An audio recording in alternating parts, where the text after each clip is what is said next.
특송에서 처음부터 박수 받은 기억이죠. 귀한 특송 감사합니다. 오전에 광고를 드리지 못했는데 강성진 집사님께서 오늘 남양주 쪽에 그 건물을 구입하신 게 있어서 새롭게 착공 예배를 드리려고 합니다. 오늘 교회에서 4시에 출발하려고 하니 꼭 우리 성도님들도 많이 참석해 주셔서 이렇게 격려해 주시면 감사하겠습니다. 그래서 오늘 성경 구절을 짧게 잡았습니다. 이제 그 3시까지 안 하고 빨리 끝내려고 하니까 3시 전이 막 되면 막 사인을 보내세요. 그럼 이제 빨리 끝내도록 하겠습니다. 자, 오늘 말씀 보시면 오직 성령이 너희에게 임하시면 너희가 권능을 받고 예루살렘과 온 유대와 사마리아와 땅끝까지 이르러 내 증인이 되리라 하시니라 라는 말씀이 나오고 있습니다. 예전에 우리 한국교회, 저도 한국교회였겠습니다만 한국교회에서 종종 이 구절을 이제 힌트를 얻어서 이 구절에서 이제 기초해서 오늘은 서울, 내일은 아시아, 그 다음날 모레는 세계로 이런 식으로 이제 많이 적었습니다.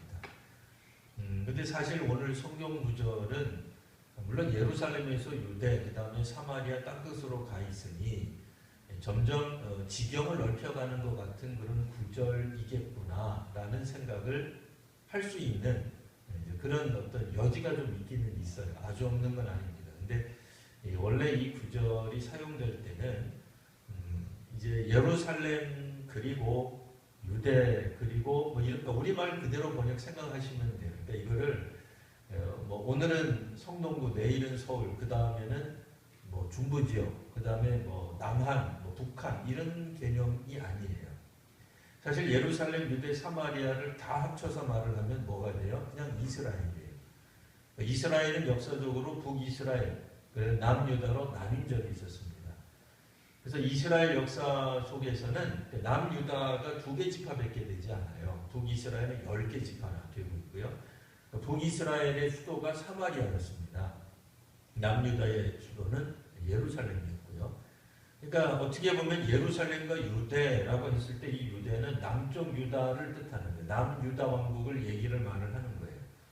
그럼 사마리아는 이스라엘이 아니다. 이스라엘 맞죠. 옛날에 이스라엘이었죠. 다만 지금은 예수님 시대 그리고 예수님이 이제 곧 이제 부활 승천하시기 이제 직전 상태죠. 지금은 오늘 본문에서는 이제 하게 되면 이 사마리아는 여전히 예수님 활동하던 시대에는 사마리아 그러면 약간 좀 배척받는 시대. 우리로 말하면 이제 고향 땅으로 고려 시대 때 어디 뭐 중국이나 몽골로 이렇게 끌려갔던 사람들이 돌아온 여인들을 대할 때 우리가 금의 환양하다 할 때 이제 고향 땅으로 돌아온 여자라는 뜻인데 아주 그 발음이 굉장히 기분 나쁜 언어죠. 환양면이 돼버리죠. 사실은 그게 외국에 나가서 몽골 사람들에게 정조를 유린당하고 돌아온 사실 우리가 보면은 그 고향 땅에 돌아온 거예요. 지금 이 시대 관념으로 보면은 뭐 아주 이렇게 아주 참 복잡해지긴 합니다만 그런 어떻게 보면 역사의 그 비운의 역사를 이제 딛고서 다시 고향 땅으로 돌아온 건데 굉장히 그거를 비하하면서 얘기를 했어요. 근데 그 비슷한 개념이 사마리아예요. 사마리아인이다. 그러면 굉장히 이건 사람들이 그때 비하했어요. 왜냐하면 북왕조 이스라엘이 망하고 난 뒤 이들은 아수르에 의해서 망했는데 아수르에 의해서 아주 처참하게 망하게 됩니다. 뭐 보통 뭐 고대 사회가 그렇겠습니다만 뭐 2가지 방법이죠. 전부 다 죽이든지 아니면 끌고 가서 이제 혼혈하게끔 해서 살든지. 이 북왕조 이스라엘 사람들 그때 망했을 때 주로 물론 많은 사람들이 전쟁터에서 죽기도 합니다만 대개는 이제 끌려가서 아수르의 도시를 건설하거나 아수르의 노예가 되거나 뭐 아수르의 부역을 하거나 뭐 이렇게 살아가는 거예요. 그랬던 사람들이 나중에 세월의 역사 속에서 다니엘 이후에 고레스 왕이 이제 등극하면서 다니엘은 왕위는 아니죠. 등극을 하면서 이제 그 고향 땅으로 돌아갈 수 있도록 만들어주는 때가 있어요. 그때 이제 돌아가는 거예요. 그 얼마나 귀한 거예요. 그때는 이제 깨달은 거예요. 아, 우리 북이스라엘 왕조가 하나님 말씀에 순종하지 않아서 망했구나. 그거를 알고서 이제 사마리아 땅이라도 돌아가는 거거든요. 근데 남유다 사람들이 생각할 때 아, 우리는 뭐 신앙의 정조를 지켰다는 거예요. 근데 우리가 주일 낮예배나 새벽 기도회를 통해서 알고 있지만 남유다 왕국이 그렇게까지 신앙의 정조를 지키지 않았어요. 사실은 실제로 그들은 예루살렘 성전을 조금 더 오래 가졌다는 것 외에는 그렇게까지 뭐 신앙의 순수성, 혈통 그렇게 자랑할 만한 게 별로 없어요. 사실은.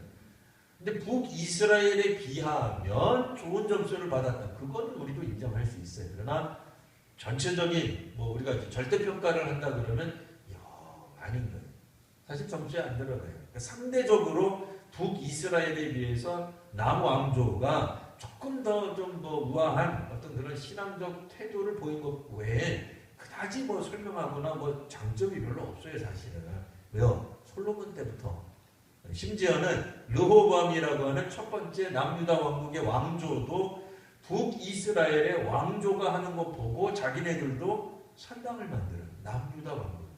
몰라? 처음 듣는 것처럼 믿으면 안 돼요. 이 성경이 다 나와 있어요. 네?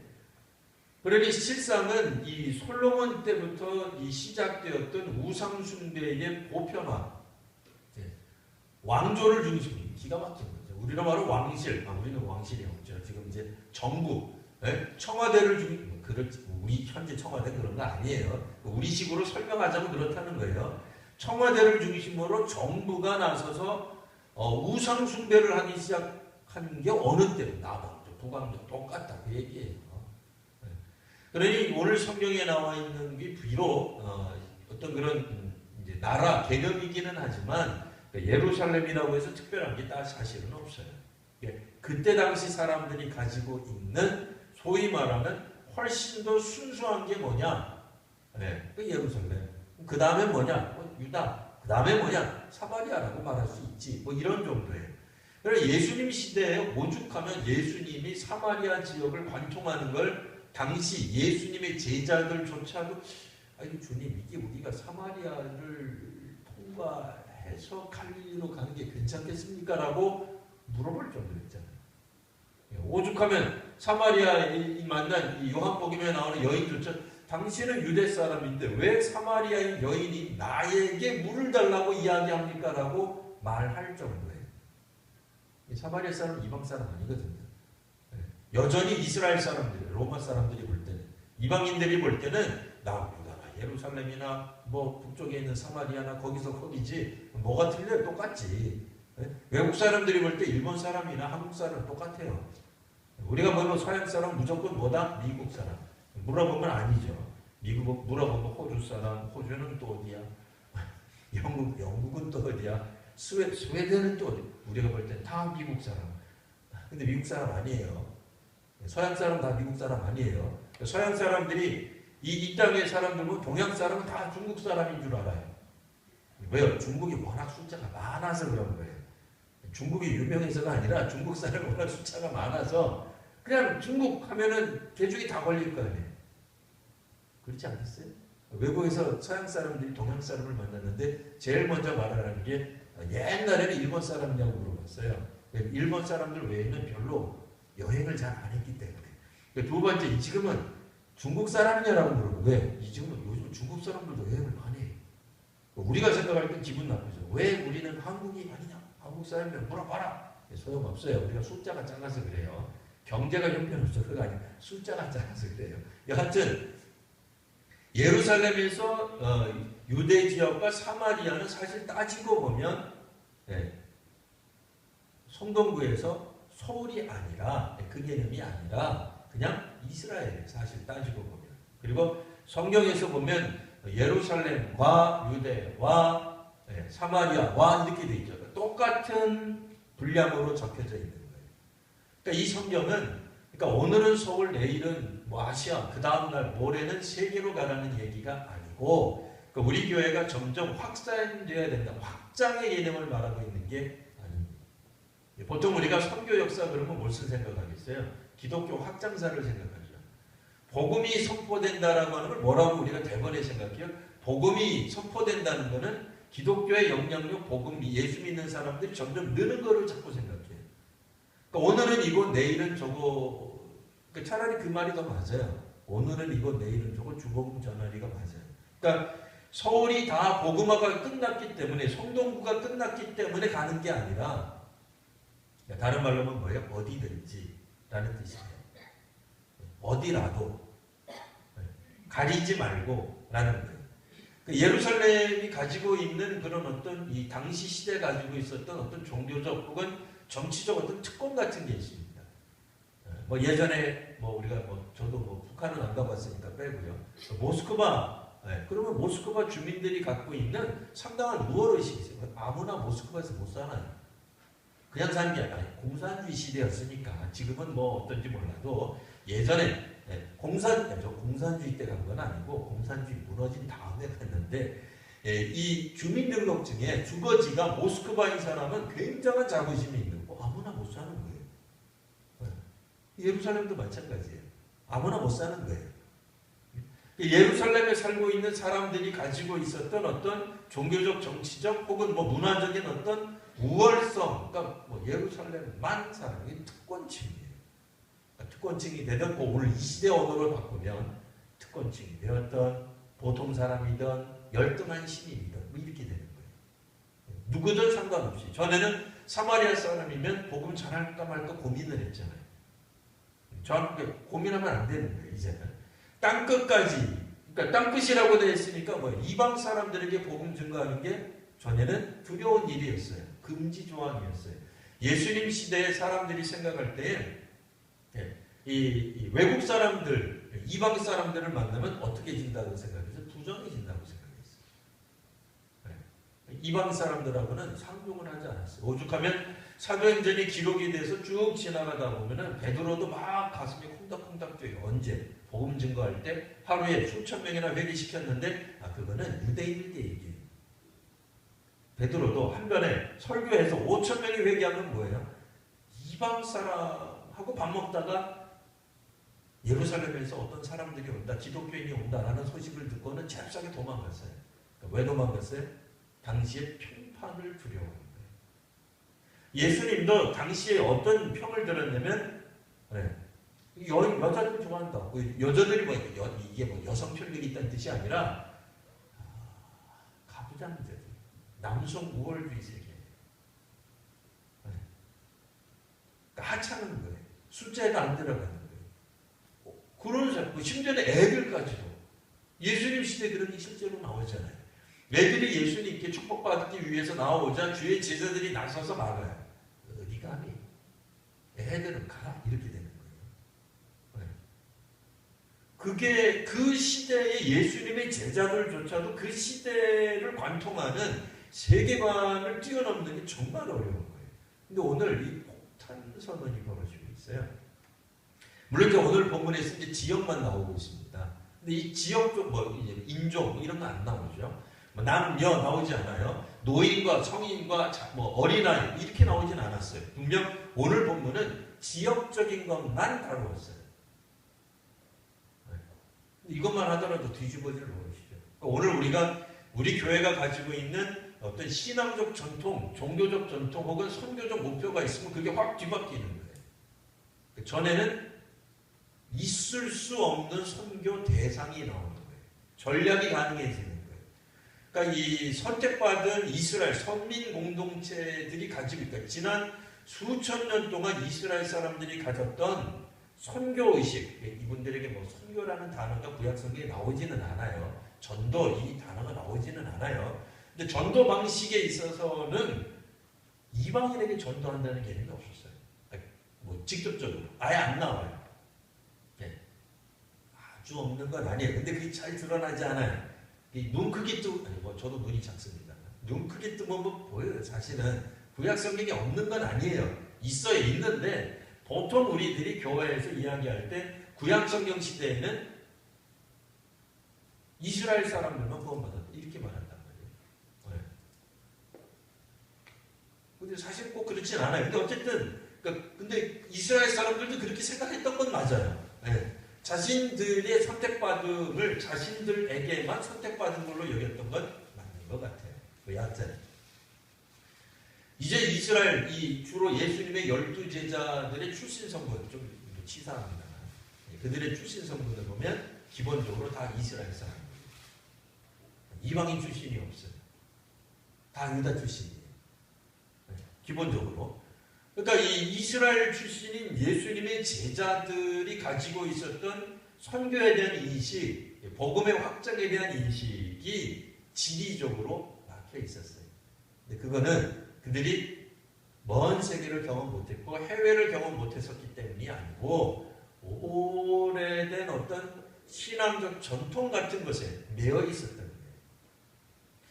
이 땅끝까지 이르러라고 하는 것은 이제 예루살렘을 마치고 예루살렘을 끝내고 유대로 가라, 사마리아로 가라, 그 다음에 땅끝으로 가라는 건 아니에요. 그러니까 그런 의미에서 보통 우리 어떤 분들이 가끔씩 오해를 하는 것 중에 하나가 우리나라도 복음화가 안 끝났는데 왜 세계로 나가냐? 그건 이제 틀린 말이죠. 적어도 이 성경 구절 가지고 그렇게 주장하신다면 틀린 말이에요. 또 반대로 점진적으로 우리들이 목표를 세워서 나아가면 됩니다. 뭐 그런 거 아닙니다. 커지면 나가는 거 아닙니다. 이 말은 우리 개개인들이 형편에 따라 오늘은 이거 내일은 저거 갈 수 있다는 거예요. 내일이면 이제 미국 가는 이제 우리 교회 어떤 성도가 있죠. 거기 가서 복음 전도하는 거예요. 여기서 할 수도 있고 저기서 할 수도 있는 거예요. 그러니까 우리가 있는 곳이 곧 땅끝이 되는 거예요. 물론 이제 선교사님들은 이 구절을 가지고 자신의 선교지야말로 진짜 땅끝이라고 이야기를 합니다. 자기 선교지가 진짜 땅끝이에요. 근데 뭐 이해는 가요. 근데 그렇게 말해도 되긴 하는데 어디든 땅끝이에요. 그러니까 우리가 가는 곳 어디든지, 그러니까 오늘은 이거 내일은 저거, 그냥 그 표현이 더 적절한 것 같아요. 어디가 되든지 간에 뭘 해야 되느냐? 예수님의 증인이 되는 거예요. 근데 이제 증거를 하려면, 전도를 하려면 뭘 받아야 돼요? 성령이 임하셔요. 뭐가 받게 돼요? 능력이, 권능이 생겨요. 그 자기가 능력이 있으면 어떻게 돼? 드러내게 돼 있어요. 능력이 있으면 증언을 할 수가 있어요. 뭐에 대한 증언? 예수님에 대한 증언이에요.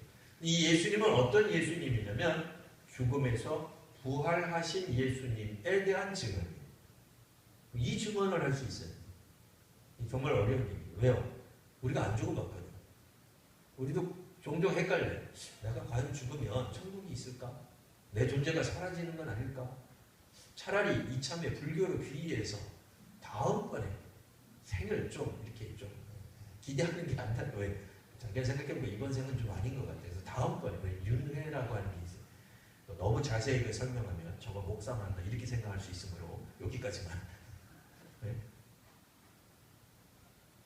근데 우리도 그런 생각이 막연하게 때로는 들 때가 있다. 아니 우리가 예수님 안 믿어서가 아니라 뭐 가끔씩 우리도 그런 마음이 들 때가 있단 말이에요. 정말 이게 믿어도 되는 건가?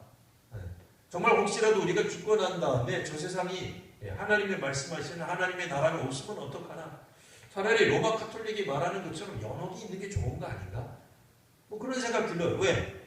오늘 우리가 우리 자신을 평가해보면 별로 점수를 줄 수 있을 것 같지 않아요. 100점 만점이면 60점 이하면 과락이거든요. 다시 해야 되거든요. 뭐 꼭 그런 건 아닙니다만 과목마다 틀리고 뭐 운전은 뭐 80점이고 다 틀리긴 합니다만 자기가 이제 스스로 채점해봤을 때 이거 50점, 60점 넘기가 어렵다. 차라리 연옥 있는 게 좋지 않을까? 뭐 그런 생각이 든단 말이에요.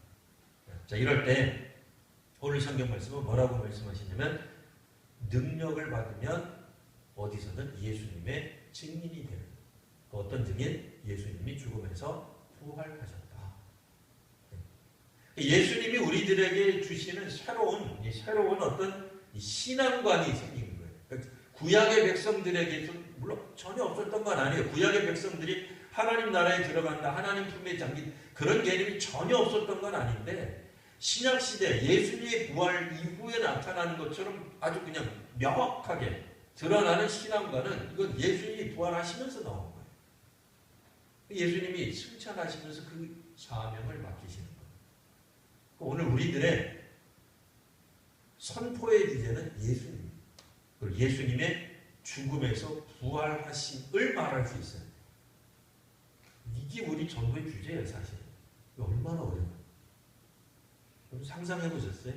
지금이라도 지나가는 사람 붙잡고 전도지 나눠주는 게 전도가 아니라 지나가는 사람 붙잡고 얘기를 하는 거예요. 옛날에 2000년 전에 어떤 사람이 있었는데 죽었는데 되살아났다. 이걸 설명해야 해요. 근데 그게 전도예요. 혹시라도 여태까지 그게 전도라고 안 배워보신 분들은 오늘부터 배우는 겁니다. 네, 전도지 나눠주는 것도 물론 전도예요. 전도가 아니라는 건 아니에요. 우리가 그렇게 전도했으니까. 부활절에 계란 나눠주는 게 전도가 아니라 그런 건 아니에요. 전도는 맞아요. 근데 전도의 실체가 뭐냐? 전도의 목표가 뭐냐? 성경에서 말하는 예수님이 증인이 된다는 얘기가 뭐냐? 교회 나온 자가 아니라 그분들에게 뭘 가르쳐 주는 거예요?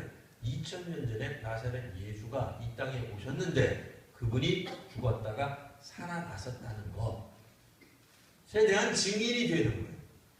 거기까지 가야 돼요. 우리가 거기까지 대한 믿음이 있으셔야 돼요. 그걸 증언할 수 있어요. 그러려면 뭐가 있어야 돼요? 능력이 있어야 돼요. 본인이 신앙이 없으면, 믿음이 없으면, 확신이 없으면 목사님한테 가서 한번 물어보시죠. 네. 네. 저한테 묻지 마시고 스스로 답할 수 있어요. 이게 어떻게 가능해요? 성령이 임해요. 성령이 임하면 어떤 증상이 나타나요? 궁금하십니다. 수요일 날 오셨어요. 이번 주 수요일은 제가 설명합니다. 네. 우리 성경대로 믿어야 돼요. 일단은 성경대로, 성경의 순서대로, 성경이 어떻게 우리가 말하는가를 잘 보시면 거기에 조직신학도 나오고 뭐 역사신학은 조금 다르긴 합니다만 뭐 교리도 나오고 다 나와요. 네. 제가 설명을 안 하는 게 아닙니다. 안 하는 것 같아도 다 하고 있어요. 어쨌든 교리적인 내용이 너무 빠지지 않도록 설명을 합니다만 중요한 건 성경 순서에 따라서 한번 보셔야 돼요. 자, 궁금하신 분들을 수요일에 초대합니다. 수요일 날 오십시오. 오셔서 참고하시고 안 되시는 분들은 어떻게 한다고요? 유튜브를 통해서 보시기 바랍니다. 기도하겠습니다. 거룩하신 주님, 오늘 주의 성령께서 저희들을 붙잡아 주셔서 우리가 어디에 있든지 성령께서 이끄시는 대로 바로 그 장소에서 우리가 있는 그곳에서 예수님의 증인, 예수께서 부활하셨음을 증언할 수 있는 사람들이 되게 하여 주옵소서. 부활신앙을 가지게 하여 주옵소서. 부활신앙에 기초한 신앙을 갖게 하여 주시옵소서. 교회를 다니고 기독교를 믿는다라고 할 때에, 성경을 읽는다라고 할 때에 기본적으로 저희들이 부활하신 예수님을 믿게 하여 주옵소서. 이제는 우리 구주 예수 그리스도의 은혜와 아버지 하나님 극진하신 사랑하심과 성령에 충만케 하시는 역사하심이 오늘도 예수님에 대한 증인이 되며 살아가기로 결단하는 믿음의 사람들 위해 이제로부터 영원토록 함께 하시기를 축원하옵나이다. 아멘.